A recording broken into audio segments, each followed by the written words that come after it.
काय भावना आहेत आपल्या? शिरूर पंचायत समिती गणामधून खऱ्या अर्थानं भारतीय जनता पार्टीने जे माझ्यावरती विश्वास टाकला आणि या ठिकाणी मला पक्षाची उमेदवारी दिली, प्रथमतः मी या ठिकाणी पक्षाचा आभार मानतो, धन्यवाद देतो. कारण ज्या टायमाला शिरूर तालुक्यामध्ये खऱ्या अर्थानं सातत्याने आत्तापर्यंत मी केलेली कामं आणि सातत्याने शिक्रापूर ग्रामपंचायतीमध्ये सदस्य म्हणून काम केलेली कामं, अशा पद्धतीने खऱ्या अर्थानं माझा विजयने शिक्रापूर आणि कासारी या विभागामध्ये मला या ठिकाणी अधिकृत उमेदवारी मिळाली आहे.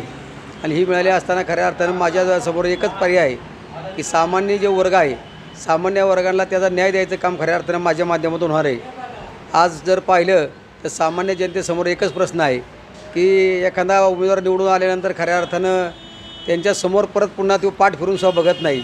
आणि माझ्यासारखा कार्यकर्ता जर निवडून आला तर खऱ्या अर्थानं भारतीय जनता पार्टीने माझ्यावर ठेवलेला सार्थ विश्वास या ठिकाणी खऱ्या अर्थानं तुमच्या मायबाप जनतेच्या माध्यमातून मी या ठिकाणी निवडून आलो.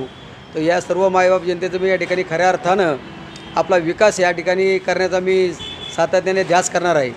आणि ज्या टायमाला निवडणूक होऊन जाईल आणि सर्व जनतेने माझ्यावरती विश्वास टाकल्यानंतर मी निवडून आल्यानंतर शिक्रापूर असन, कासारी असन, या सर्व आंबेवाडी असन, राऊतवाडी असन, या परिसरामध्ये असणारी विकासाची कामं माझ्या माध्यमातून चांगल्या पद्धतीने होतील. त्याच्या अगोदर मी सुद्धा या ठिकाणी ग्रामपंचायत सदस्य असताना मी शिक्रापूरमध्ये ड्रेनेज लाईनचा विषय असन, हायमाचा विषय असन, रोडच्या साईडला आपल्या स्टेट लाईनी असतील, अशा पद्धतीनं प्रथमतः पहिलं काम या ठिकाणी मार्गी लावलेले आहे. आणि त्याचंच विजन पुढे घेऊन मी या ठिकाणी पंचायत समितीची निवडणूक या ठिकाणी लढतो आहे.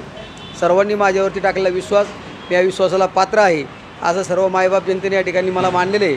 आणि म्हणूनच मी या ठिकाणी आपला सर्वांचा विश्वास म्हणून या ठिकाणी शिरूर पंचायत समिती या ठिकाणी मी कासारी शिक्रापूर गणामधून लढत आहे. त्यामुळं आपण धनशक्ती